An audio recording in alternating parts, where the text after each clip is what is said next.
Hello team, welcome to another ATP Geopolitics video with myself, Jonathan MS Pitts. Ukraine War Frontline update for the 22nd of April 2024. Let's get straight to the map after we pop into the key. Pause the video if you want to know what the lines on my map mean.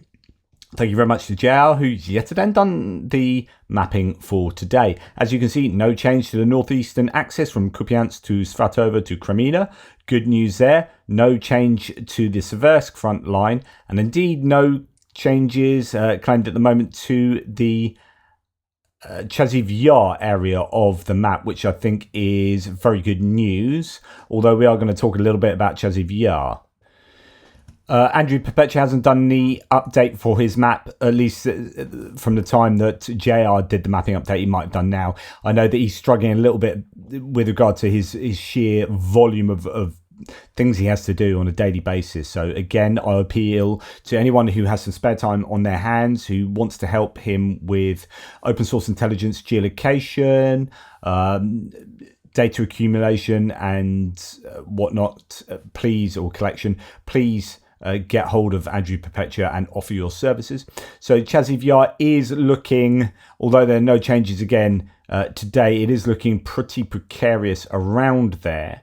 There is a claim that's coming out variously today that Chaziv Yar has been stormed by 20 to 25,000 Russian soldiers, according to the spokesman of the Kortitsia OSUV. During the past day, 32 mortar and artillery attacks were recorded, and during the previous day, twice as many in this direction. So there is heavy activity taking place in those three vectors there, that Bodanivka area into the Canal micro district from the east and through the I think it's a nature reserve forest to the north of Ivanivska. Let's put that on my map.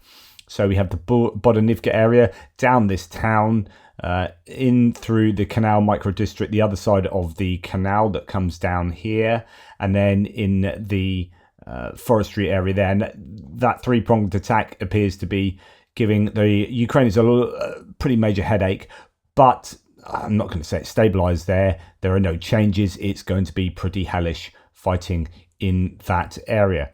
Then as we come down, we get to the Avdiivka salient, where there is a lot of activity in the Ocheretny area, and also down to the south, just south of Pervomaisky. A slight change there, but we'll start up the top.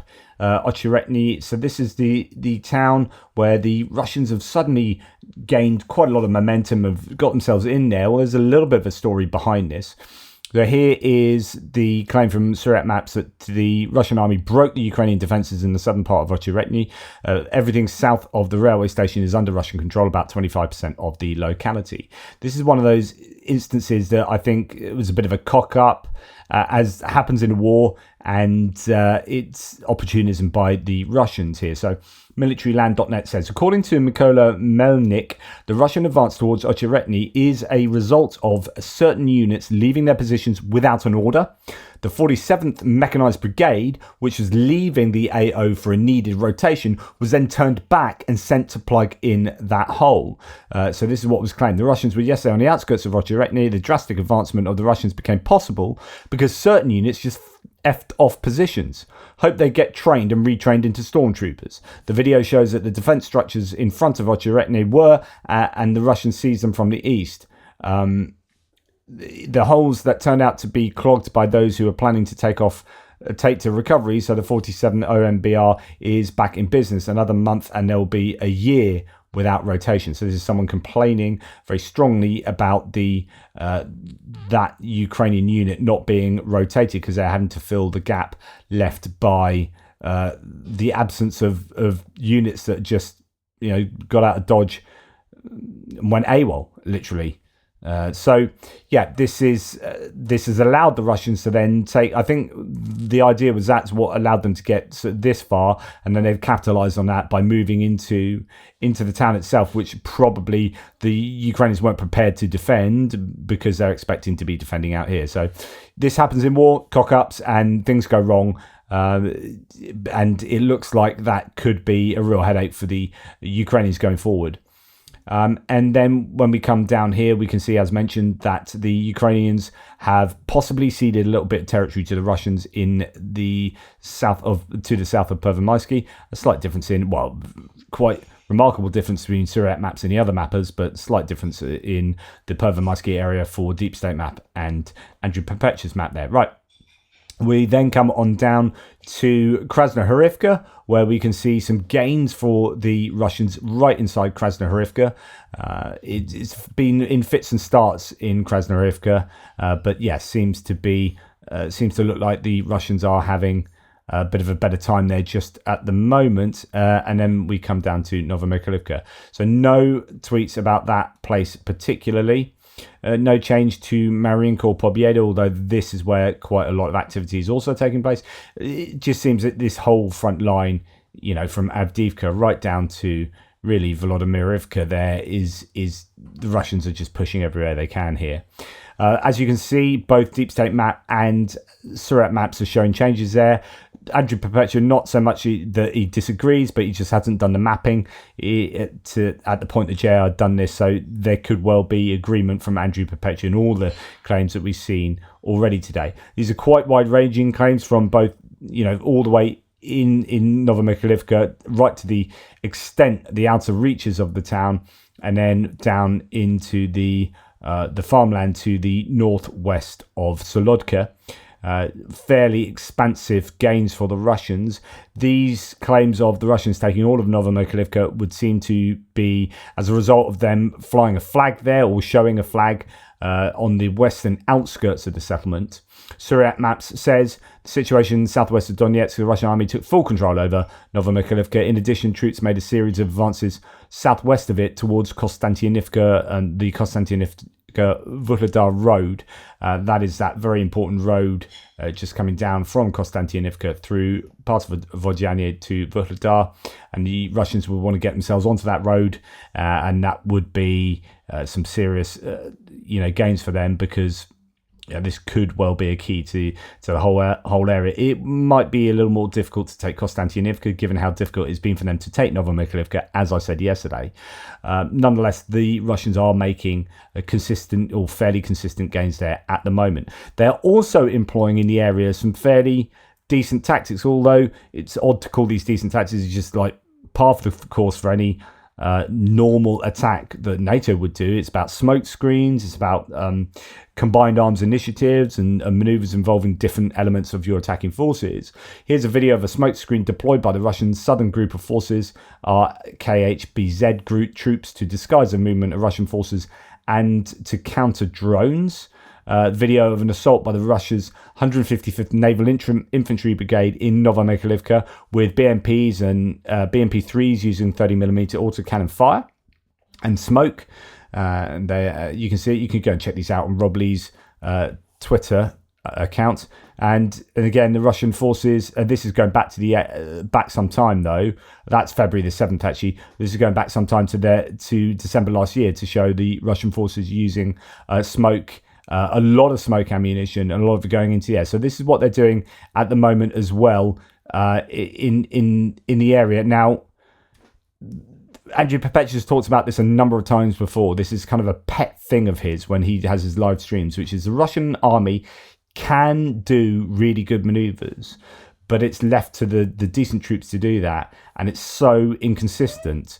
But the decent troops do end up having a much greater effect than those that are just sent into meat grinders with no support from artillery or smoke. So there are some examples of the use of smoke, with one very recent example, it seems, and you can see that's quite a bit of smoke in that bit of footage. So they can do good attacks. Otherwise, they resort to just large scale meat grinding attacks that end up taking territory, but at a huge cost to the Russians. Right, and finally, as we look to another source about Novomykhailivka, this is the Kyiv Independent. Situation in Novomykhailivka is tense but under control. Yaroslav Cheperny, spokesperson for the 79th Separate Airborne Assault Brigade, has said, after Russia has claimed to have captured it. So this is a denial of the capturing of Novomykhailivka from by the Russians, and this is a denial by the Ukrainians there. I don't know that this is true. Who knows? It looks like the Russians probably have taken it.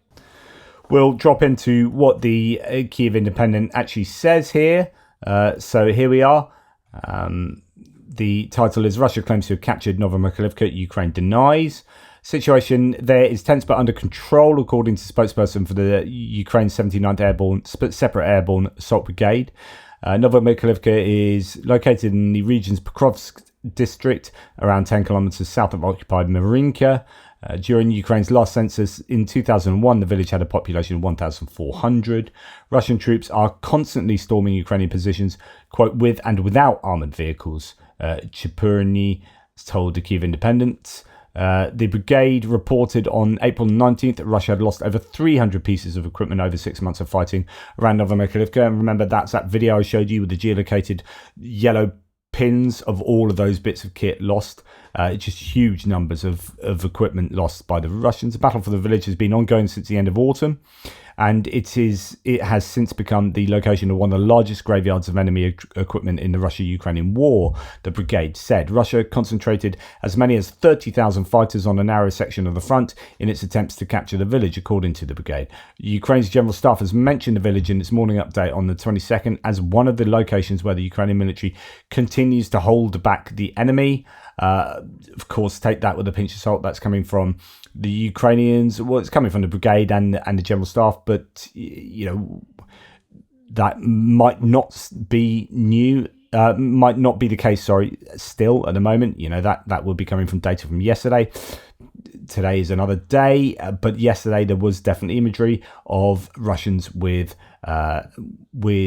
flags on the western outskirts of the settlement. So I expect it probably has fallen, but I could be wrong. And then no changes to the southern front line, Velika Novosilka, Robotna, and no changes to the Dnipro River area either. So there is a lot of activity, as I say, from Avdiivka down to Vuhledar, and that's where the Russians are going to be trying, no doubt, to make gains before May the 9th. That's the key Victory Day date. That is very symbolic for the Russians. Some people deny that the Russians do stuff like that, but I'm pretty confident the Russians are fairly big on dates, and they would definitely like to take some victory into that date to sell that to the Russian public.